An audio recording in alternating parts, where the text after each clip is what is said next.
स्वागत है आप सभी का फिर से एक नए वीडियो में। एंड इस वीडियो में हम बात करेंगे यहाँ पे एक स्टॉक के बारे में। यहाँ पे क्लियरली डिस्क्लेमर दे दूं कि यहाँ पे किसी भी तरह से बाय सेल का रिकमेंडेशन नहीं है। ये वीडियो सिर्फ रिसर्च एजुकेशनल पर्पस के लिए है। ये मैं आपको यहाँ पे क्लियरली बता दूं, आपको खुद से रिसर्च करना है, खुद से सारी चीजें ट्रैक करनी है, खुद का डिसीजन खुद लेना है। अगर खुद को नहीं आता तो अपने फाइनेंशियल एडवाइजर से राय लेनी है। ये सारी चीजें मैं आपको यहाँ पे क्लियरली बता देता हूँ। ये वीडियो सिर्फ रिसर्च एजुकेशनल पर्पस के लिए है। तो अभी आप यहाँ पे देख सकते हो, आपके सामने यहाँ पे चार्ट है मैक्स को श्योर इस स्टॉक का, जो कि आज यहाँ पे 20% के अपर सर्किट में चल रहा है। तो इसलिए हम यहाँ पे ये वीडियो बना रहे हैं कि मतलब ये जो 20% का यहाँ पे अपर सर्किट लगा है, तो मतलब क्या सच में मतलब ये स्टॉक उतना काबिल है, उतना लायक है कि मतलब यहाँ पे 20% का अपर सर्किट लगना चाहिए। अदरवाइज यहाँ पे मतलब ऑपरेटर्स का गेम चल रहा है या फिर मतलब पंप एंड डंप वाली स्कीम चल रही है, ऐसा भी यहाँ पे स्टॉक में हो सकता है। तो ठीक है, अभी के लिए तो अभी हम यहाँ पे चार्ट को देख लेते हैं सबसे पहले। तो आप यहाँ पे देख सकते हो, ये यहाँ पे 5 मिनट के टाइम फ्रेम वाला चार्ट है। एंड अगर आप आज का डेट देखोगे तो मैं आपको यहाँ पे डेट भी दिखा देता हूँ। 26 जून आपको यहाँ पे डेट देखने को मिल रहा है। तो 26 जून का स्टार्टिंग आई थिंक यहाँ से कहीं ओके, ये आप यहाँ पे देख सकते हो, ये 26 जून का स्टार्टिंग यहाँ से मतलब हुआ है। एंड वहाँ से मतलब आप यहाँ पे देख सकते हो, वैसे इसमें लिक्विडिटी काफी लो है। ये चार्ट पैटर्न देखकर ही आपको समझ में आ जाना चाहिए कि इसमें लिक्विडिटी काफी लो है। यहाँ पे वॉल्यूम भी आप यहाँ पे इस टाइप वाला देख सकते हो। उसके बाद यहाँ पे मतलब थोड़ा थोड़ा करके बाइंग आई, ये वाला मतलब नॉर्मल से ज्यादा, ये नॉर्मल वॉल्यूम आप यहाँ पे देख सकते हो, नॉर्मल से ज्यादा वॉल्यूम यहाँ पे आपको देखने को मिल रहा है आज के सेशन में। एंड उसके बाद यहाँ पे 20% का अपर सर्किट भी आपको यहाँ पे लगते हुए देखने को मिल रहा है। तो एकदम कम लिक्विडिटी वाले स्टॉक में जब यहाँ पे अच्छी खासी बाइंग आ जाती है तो कुछ इस टाइप वाला परफॉर्मेंस आपको यहाँ पे देखने को मिलता है।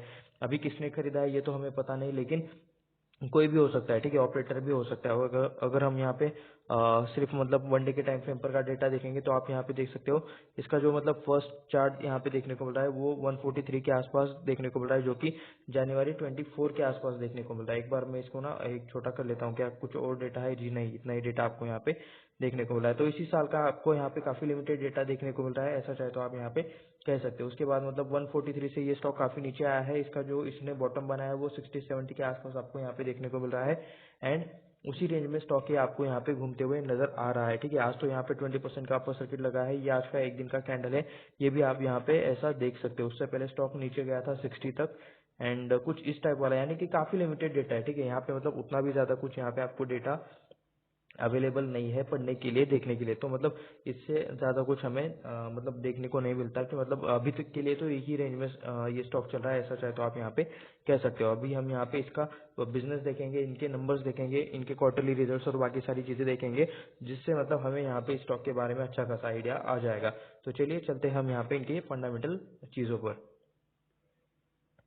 तो अभी आप यहाँ पे देख सकते हो, मैक्स को श्योर आपको यहाँ पे देखने को मिल रहा है 105 के आसपास का प्राइस चल रहा है। 20% का आपको अपर सर्किट भी यहाँ पे आज के दिन में देखने को मिल रहा है। 26 जून यहाँ पे आप तारीख भी पढ़ सकते हो।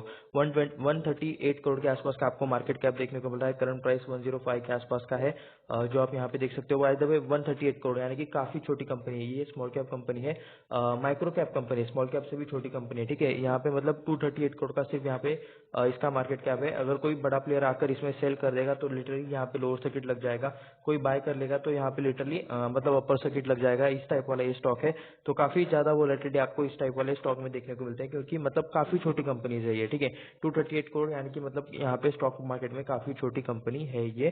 तो ये काफी रिस्की पॉइंट है, क्योंकि एक स्मॉल कैप स्टॉक है। एक साल के अंदर का हाई देखोगे तो 145 के आसपास का आपको एक साल के अंदर का हाई देखने को मिल रहा है। एक साल के अंदर का लो देखोगे तो 65.6 के आसपास का एक साल के अंदर का लो देखने को मिल रहा है। फेस वैल्यू देखोगे तो 10 के आसपास का फेस वैल्यू है।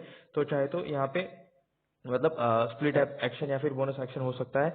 यहाँ पे इस शेयर के और 10 टुकड़े हो सकते हैं, 5 हो सकते हैं, 2 हो सकते हैं। तो ऐसा मतलब यहाँ पे बोनस एक्शन हो सकता है, स्प्लिट एक्शन हो सकता है, लेकिन ये कंपनी के मैनेजमेंट के डिसीजन के ऊपर रहता है, वो तय करते हैं, आप नहीं। ठीक है, तो आरओई देख सकते हो, रिटर्न ऑन इक्विटी 21.9% के आसपास देखने को मिल रहा है। आरओसी भी आपको यहाँ पे 30.6% के आसपास देखने को मिल रहा है। चलिए अच्छी बात है। स्टॉक का पी देखने को मिल रहा है, यानी कि कंपनी प्रॉफिटेबल है। 34.9 के आसपास आपको स्टॉक का पी देखने को मिल रहा है। सो कंपनी प्रॉफिट में है। अभी हम इस पी को कंपनी के मतलब इसी सेक्टर में काम करने वाले अदर कंपनीज के साथ हम इस पी को कंपेयर करके देखेंगे। प्लस ये जो मतलब इसका यहाँ पे जो पास्ट परफॉर्मेंस है, इस कंपनी का जो पास्ट परफॉर्मेंस है, उसके साथ भी हम यहाँ पे इस पी को कंपेयर करके देखेंगे। बुक वैल्यू 24.7 है। एक बार में मतलब यहाँ पे काफी लाइस हो चुकी है, इसको क्लियर कर लेता हूँ। 24.7 अपने बुक वैल्यू के 4x के आसपास ये ट्रेड करा है, ऐसा चाहे तो आप यहाँ पे कह सकते हो। तो ये अपने बुक वैल्यू के थोड़ा सा ज्यादा ट्रेड करते हुए आपको यहाँ पे नजर आ रहा है। तो कंपनी के बिजनेस के बारे में अगर हम यहाँ पे देखेंगे तो अगस्त 17 2006 में मतलब ये इनकॉर्पोरेट हुआ था।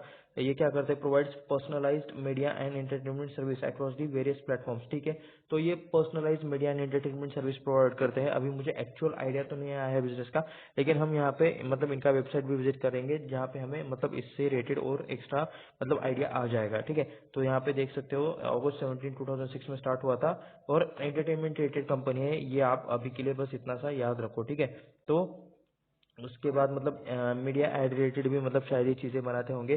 तो चार्ट हम ऑलरेडी देख चुके हैं। अभी हम यहाँ पे पी रेशियो देखना चाहेंगे। लास्ट का मतलब कम डेटा है हमारे पास काफी।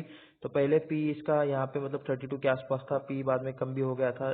4 जून का अगर आप यहाँ पे पी देखोगे तो 25 के आसपास पी चला गया था, और अभी मतलब 20% का यहाँ पे अपर सर्किट लगने के बाद 34 के आसपास पी, यानी कि जहाँ जितना डेटा हमारे पास अवेलेबल है उसमें अभी पी हाईएस्ट मतलब लेवल के आसपास, हाईएस्ट प्राइस के आसपास देखने को अभी मिल रहा है। उस हिसाब से पी के हिसाब से तो मतलब स्टॉक अभी अच्छा खासा महंगा है, ऐसा चाहे तो आप यहाँ पे कह सकते हो। सिर्फ ये ही एक क्राइटेरिया नहीं रहता, और भी बहुत सारे क्राइटेरिया रहते हैं जिनके मतलब मदद से ये जज किया जाता है। तो प्रोज में आप यहाँ पे देख सकते हो कंपनी ने अपना कर्जा कम किया है, कंपनी ने अपना मतलब जो लोन था वो रिड्यूस किया है। उसके बाद ऑलमोस्ट डेट फ्री है, यानी कि कर्जा लगभग खत्म हो चुका है कंपनी के ऊपर से, यहाँ पे ऐसा लिखा हुआ है। उसके बाद वर्किंग कैपिटल रिक्वायरमेंट डेज जो पहले मतलब 59.5 डेज लगते थे वो अभी 28.4 डेज में हो रहा है। जो काम होने के लिए पहले 59.5 डेज लगते थे वो अभी 28.4 डेज में हो रहा है। तो ये भी आप यहाँ पे देख सकते हो, कंपनी का थोड़ा सा प्रोसेस फास्ट हो गया है, ऐसा चाहे तो आप यहाँ पे कह सकते हो। उसके बाद आप यहाँ पे देख सकते हो कौन में क्या है, डिविडेंड ये लोग नहीं दे रहे कंपनी को, जो प्रॉफिट हो रहा है, लेकिन फिर भी यहाँ पे डिविडेंड मतलब रिटेलर्स को, रिटेल इन्वेस्टर्स को या फिर मतलब शेयर होल्डर्स को अब तक डिविडेंड नहीं मिला है। कंपनी का प्रोमोटर होल्डिंग है वो लास्ट के क्वार्टर में डिक्रीज हुआ है। ओके, तो यहाँ पे ये एक मतलब मेजर नेगेटिव पॉइंट है, इसको मतलब हमें थोड़ा सा समझना चाहिए। 22.8% से मतलब यहाँ पे शेयर होल्डिंग प्रोमोटर की कम हुई है, प्रोमोटर ने अपना हिस्सा बेचा है, तो ये आपको यहाँ पे थोड़ा सा रिस्की पॉइंट आपको ये देखने को मिल रहा है। तो उसके बाद लो रिटर्न ऑन इक्विटी लास्ट के 3 सालों में यहाँ पे थोड़ा सा मतलब रिटर्न ऑन इक्विटी कम है, तो ठीक है। इस पॉइंट को मतलब ज्यादा हम ध्यान नहीं देंगे, लेकिन प्रमोटर्स वाले मतलब प्रमोटर की जो शेयर होल्डिंग कम हो रही है वो इंपॉर्टेंट पॉइंट है, उसे जरूर याद रखना। तो एंटरटेनमेंट सेक्टर में मतलब हम इसका कंपैरिजन करेंगे, एंटरटेनमेंट इलेक्ट्रॉनिक मीडिया सॉफ्टवेयर, इसमें हम यहाँ पे इसका कंपेयर करेंगे। सन टीवी आपको यहाँ पे देखने को मिल रहा है 762 का, यहाँ पे प्राइस चल रहा है, पी 15.62 के आसपास का चल रहा है। तो मार्केट कैप देखोगे तो आप यहाँ पे देख सकते हो 30,062 करोड़ के आसपास का सन टीवी का मार्केट कैप है। नेट प्रॉफिट 414 करोड़ के आसपास का आपको यहाँ पे देखने को मिल रहा है। जी एंटरटेनमेंट 155 करोड़ के आसपास का है। उसके बाद यहाँ पे 13 करोड़ का नेट प्रॉफिट है रेसेंट का। तो यहाँ पे मैक्स फॉर श्योर यह आपको सबसे लास्ट में देखने को मिल रहा है। एक्चुअली ये लास्ट में भी नहीं आता, यहाँ पे प्राइम फोकस के बाद यहाँ पे और भी मतलब कुछ कंपनीज आ सकती है, लेकिन अभी हमें यहाँ पे कंपेयर करना है, तो इसे हमें यहाँ मतलब इसीलिए कंपैरिजन के लिए इसे 8वें नंबर पर रखा गया है। अदरवाइज मार्केट कैप के हिसाब से यहाँ पे ये पूरी लिस्ट बनाई गई है। यहाँ पे सबसे टॉप मार्केट कैप वाले जो मतलब सबसे बड़ी कंपनीज है, उसके बाद यहाँ पे ये छोटे छोटे मतलब आते हैं बाकी के प्लेयर्स। तो यहाँ पे आप देख सकते हो पीवीआर आइनॉक्स है, सारेगामा इंडिया है, टीवी 18 ब्रॉडकास्ट है, टिप्स इंडस्ट्रीज है, प्राइम फोकस है, उसके बाद यहाँ पे मैक्स पोश्योर ये आपको यहाँ पे देखने को मिल रहा है। लेटेस्ट यहाँ पे इनका प्रॉफिट है लास्ट क्वार्टर का 4.16 करोड़ के आसपास। तो एक चीज जो हम यहाँ पे कंपेयर करने वाले थे 34.86 का आसपास इसका पी चल रहा है। टिप्स का यहाँ पे 44.54 का है, यहाँ पे 54 सारेगामा का है, जी एंटरटेनमेंट का 46 का है, सन टीवी का आप यहाँ पे देख सकते हो सिर्फ 15.62 का है। यानी कि जो यहाँ पे सेक्टर लीडर है उसका यहाँ पे सबसे कम आपको यहाँ पे पी देखने को मिल रहा है। एंड उसके कंपैरिजन में तो मतलब मैक्स पोश्योर का डबल है, ऐसा चाहे तो आप यहाँ पे कह सकते हो।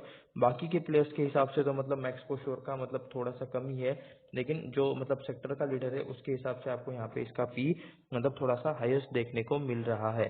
तो ठीक है, ये थोड़ा सा मतलब मैंने कंपैरिजन कर लिया, ना बहुत ज्यादा ना बहुत कम, इस टाइप वाला आपको यहाँ पे इनका पी देखने को मिल रहा है। हाल ईयर रिजल्ट्स के बारे में अगर आप यहाँ पे देखोगे तो आप यहाँ पे देख सकते हो सेल्स यहाँ पे 2023 में 19.98 करोड़, यानी कि सॉरी ये 6 महीने के है, ठीक है, 6 महीने का डेटा है, क्वार्टरली नहीं है। तो 19.98 करोड़ के आसपास का यहाँ पे उस टाइम पे सेल हुआ था, जो भी बाद में हो गया 20 करोड़ के आसपास, अभी 22 करोड़ के आसपास चल रहा है। 22.65 करोड़ के आसपास का इनका सेल हुआ है, ठीक है। 22.65 करोड़ में से 18.48 करोड़ माइनस होंगे एक्सपेंस के, तो ऑपरेटिंग प्रॉफिट देख सकते हो 4.17 करोड़ के आसपास का ऑपरेटिंग प्रॉफिट है। ऑपरेटिंग प्रॉफिट मार्जिन यहाँ पे 18.41% के आसपास देखने को मिल रहा है, जो कि इनकम की कितना परसेंट प्रॉफिट है, तो 18.41% प्रॉफिट है, ठीक है। तो उसके बाद अदर इनकम देखोगे तो 0.51 करोड़ के आसपास, यानी कि 51 लाख के आसपास आपको इसका ये अदर इनकम देखने को मिल रहा है। इंटरेस्ट देखोगे तो 0.23, 0.21, सॉरी 0.23, 0.29, तो ये आपको इंटरेस्ट एंड डिप्रिसिएशन देखने को मिल रहा है। मैं एक बार आपको ये चीजें दिखा देता हूँ। इसमें ना ये प्लस हो जाएगा, अदर इनकम प्लस हो जाएगा और ये माइनस हो जाएगा। इंटरेस्ट एंड डिप्रिसिएशन यानी कि क्या, कंपनी के ऊपर कुछ हफ्ते रहते हैं, कुछ लायबिलिटीज रहती है, कुछ कर्जे रहते हैं, तो उससे रिलेटेड यहाँ पे पैसा जाता है तो ये माइनस रहता है, ठीक है। तो सारी चीजें प्लस माइनस करने के बाद आप यहाँ पे देख सकते हो 4.16 करोड़ के आसपास का यहाँ पे प्रॉफिट बिफोर टैक्स देखने को मिल रहा है। एंड नेट प्रॉफिट देखोगे तो 4.16 करोड़ के आसपास। बाय द वे यहाँ पे टैक्स 0% देखने को मिल रहा है। सो टैक्स का कुछ तो एडजस्टमेंट आपको यहाँ पे देखने को मिल रहा है। शायद लास्ट टाइम पे इन्होंने ज्यादा टैक्स दिया था 36.90%, लेकिन अभी हमें यहाँ पे पता नहीं है, ठीक है। अभी यहाँ पे 0% का टैक्स दिया है, तो हो सकता है कि आने वाले टाइम में और ज्यादा टैक्स लिया जाए या फिर किसी और तरह का टैक्स एडजस्टमेंट किया जाए, तो ये भी आपको यहाँ पे चेक करना पड़ेगा। 4.97 करोड़ का प्रॉफिट था, वो बाद में मतलब 3.71 करोड़ हो गया था, कम हो गया था, जो अभी हो चुका है 4.16 करोड़। तो यहाँ पे भी आपको इंक्रीज होते हुए देखने को मिल रहा है। तो अभी हम यहाँ पे ईयरली डेटा देखेंगे तो आप यहाँ पे देख सकते हो मार्च 2021 में 20.16 करोड़ के आसपास का यहाँ पे सेल्स हुआ था, जो बाद में 32 करोड़ हो गया, उसके बाद 31 करोड़, एंड अभी यहाँ पे 42.81 करोड़ के आसपास का सेल। ओके, तो सेल इंक्रीज होते हुए आपको देखने को मिल रहा है, तो चलिए अच्छी बात है। अभी बाकी सारी चीजें आप यहाँ पे कंपेयर कर लेना। हम यहाँ पे डायरेक्टली नेट प्रॉफिट देख लेते हैं। 0.36 करोड़, उसका 0.35 करोड़ हो गया, उसके बाद 4 करोड़, एंड अभी ओके 4.48 करोड़, एंड अभी यहाँ पे देख सकते हो 7.71 करोड़। तो यहाँ पे आपको मतलब ये भी इंक्रीज होते हुए देखने को मिल रहा है, तो चलिए अच्छी बात है। नंबर्स थोड़े थोड़े करके कंपनी के इंक्रीज हो रहे हैं। तो उसके बाद बैलेंस शीट में हम यहाँ पे बोरिंग्स देखेंगे, कंपनी के ऊपर क्या किसी तरह का कर्जा है। थोड़ा सा हम यहाँ पे फिक्स एसेट पर भी चीजें चेक करेंगे, ठीक है। रिजर्व्स देख सकते हो 22.99 करोड़ के आसपास के रिजर्व्स थे, जो बाद में 23 करोड़ हो गए, वो अप्रोक्स 27.82 करोड़ हो गए। उसके बाद अभी 33.49 करोड़ के रिजर्व है। रिजर्व भी आपको यहाँ पे इंक्रीज होती हुई देखने को मिल रही है। कर्जा 1.15 करोड़ के आसपास का है, यानी कि 1 करोड़ 15 लाख के आसपास का कर्जा है। तो ये भी आप यहाँ पे लॉन्ग टर्म बोरिंग, इनके ऊपर थोड़ा सा कर्जा है, ये भी आप यहाँ पे देख सकते हो। लेकिन कर्जा मतलब इनका ईयरली जो प्रॉफिट है उससे कम है। ईयरली प्रॉफिट आप यहाँ पे देख सकते हो 7.71 करोड़ के आसपास है। तो इस हिसाब से मतलब कर्जा ज्यादा नहीं है, ऐसा चाहे तो आप यहाँ पे कह सकते हो। उसके बाद यहाँ पे मतलब फिक्स एसेट में कुछ चीजें हम देख लेते हैं। इनके पास लैंड ज्यादा कुछ है नहीं, बिल्डिंग इक्विपमेंट्स है इनके पास 51 लाख के। कंप्यूटर्स भी है इनके पास 1.36 करोड़ के आसपास, 1.22 करोड़ के आसपास फर्नीचर्स एंड फिटिंग्स भी है, 1.62 करोड़ के आसपास के व्हीकल्स भी है। तो मतलब ये मतलब कुछ इनके पास एसेट्स है जो आप यहाँ पे देख सकते हो। शेयर होल्डिंग पैटर्न में एक्चुअली अभी हम यहाँ पे ईयरली देख लेते हैं, क्योंकि एक ही डेटा है। तो प्रमोटर्स के पास 61.56% है, एफआईएस के पास 3.61% है, डीआईएस के पास 6.67% है, पब्लिक के पास 28.17% है, ठीक है। तो ये आपको यहाँ पे कुछ इस टाइप वाला हिस्सा देखने को मिल रहा है। बाय द वे चलिए प्रमोटर्स में कौन कौन है ये अभी हम यहाँ पे पढ़ लेते हैं। प्रमोटर्स में देख सकते हो, जो अभी हम यहाँ पे नेम पढ़ने जा रहे हैं वही लोग आपको मतलब कंपनी के मैनेजमेंट में देखने को मिल जाएंगे, डायरेक्टर्स में देखने को मिल जाएंगे, ठीक है। तो प्रकाश जौहरी इनके पास 37.43% का हिस्सा है, विकास जौहरी 6.18% का हिस्सा है, कुसुम जौहरी 6.05% का हिस्सा है, बालकृष्ण जौहरी 5.94% का हिस्सा है, शशि सोनी 3.76% का हिस्सा है, श्वेता जौहरी 2.20% का हिस्सा है। तो ये आप यहाँ पे देख सकते हो। इनके बारे में आप गूगल या फिर लिंक्डइन पर सर्च कर सकते हो। उनसे मतलब कंपनी का मैनेजमेंट का मतलब क्या बैकग्राउंड है, ये आपको हमेशा पता रहना चाहिए किसी भी स्टॉक में इन्वेस्ट करने से पहले। तो जरूर मतलब ये भी चीजें चेक करिए। मतलब किसी वीडियो में हम यहाँ पे इससे रिलेटेड भी बात करेंगे कि मैनेजमेंट को कैसे चेक किया जाता है, एंड प्लस इसी वीडियो में हम यहाँ पे वेबसाइट पर भी इनसे रिलेटेड डिटेल्स जानने की कोशिश करेंगे। एफआईएस में देख सकते हो टैनो इन्वेस्टमेंट अपॉर्चुनिटीज फंड, इनके पास 1.34% का हिस्सा है, एंड माइनर वा इमर्जिंग या फिर Minerva emerging opportunities fund, sorry अगर मैंने गलत प्रोनाउंस किया हुआ, तो जो कुछ है आप समझ लेना। या तो इनके पास यहाँ पे 1% का हिस्सा, मतलब ये अपना ये दो फंड्स है जो अपना हिस्सा यहाँ पे कम ज्यादा करते रहते हैं। डीआईएस में चलिए देख लेते हैं। तो डीआईएस में देख सकते हो इंडिया अहेड वेंचर फंड, इनके पास 5.70% का हिस्सा अभी के लिए तो मतलब शो हो रहा है, लेकिन इसमें चेंज भी होता रहता है, आपको यहाँ पे कंटिन्यूसली चीजें ट्रैक करनी चाहिए। तो ठीक है। उसके बाद अभी हम यहाँ पे देखेंगे। ओके, ये कुछ वीडियो चल रहा है जो कि मैं मतलब पॉज कर देता हूँ। जो leader in new age media entertainment and focus aviation market, ठीक है। तो ये तो मतलब म्यूजिक बंद ही है। उसके बाद इन फाइट, ओके, शाजम एंड कुछ और यहाँ पे कुछ चीजें देखने को मिल रही है। ठीक है, और business in flight entertainment. Okay, तो मतलब ये जो मतलब फ्लाइट के अंदर का मतलब जो एंटरटेनमेंट रहता है, ये सीट के पीछे जो छोटा सा टीवी लगाया होता है, तो ये मतलब उस रिलेटेड चीजें प्रोवाइड करते हैं। कंटेंट मार्केटिंग भी ये लोग करते हैं, एडवर्टाइजिंग करते हैं, टेक्नोलॉजी भी मतलब कुछ उससे रिलेटेड चीजें इनके पास है। और सर्विसेज में जाते हैं तो ये आप यहाँ पे देख सकते हो, इन कोडिंग ट्रांस कोडिंग, तो ये कुछ इस टाइप वाली चीजें हैं। मुझे इसके बारे में ज्यादा पता नहीं। सब टाइटलिंग भी मतलब इसका भी सर्विस ये लोग प्रोवाइड करते हैं।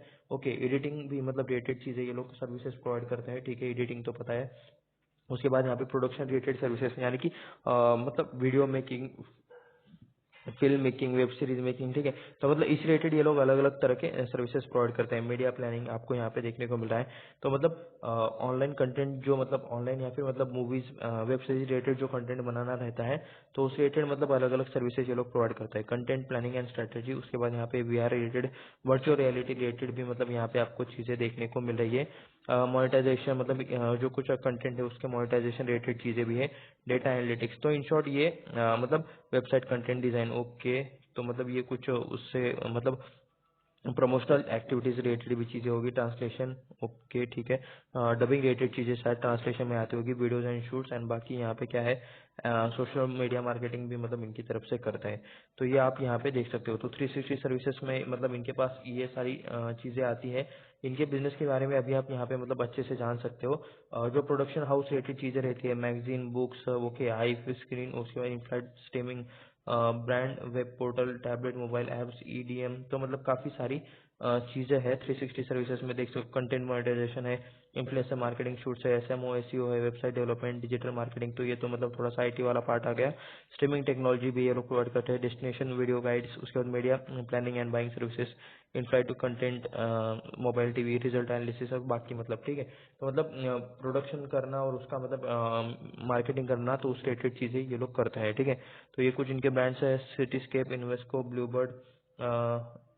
चाहे तो मतलब इसके बारे में आप यहाँ पे और ज्यादा डिटेल से देख सकते हो। ब्लूबर्ड के बारे में क्या है, by the way, leading INS accredited media planning buying agency. Okay ठीक है, एरोहब क्या है, cutting edges wireless streaming server for airless. ठीक है, तो एरोहब ये मतलब फ्लाइट्स में यूज होता होगा। इन्वेस्को क्या है, world wide patented trade tab, okay, world wide patented trade table for advertising on airlines. ठीक है, तो ये कुछ एयरलाइन पर मतलब जो कुछ यहाँ पे एडवर्टाइजिंग करते हैं।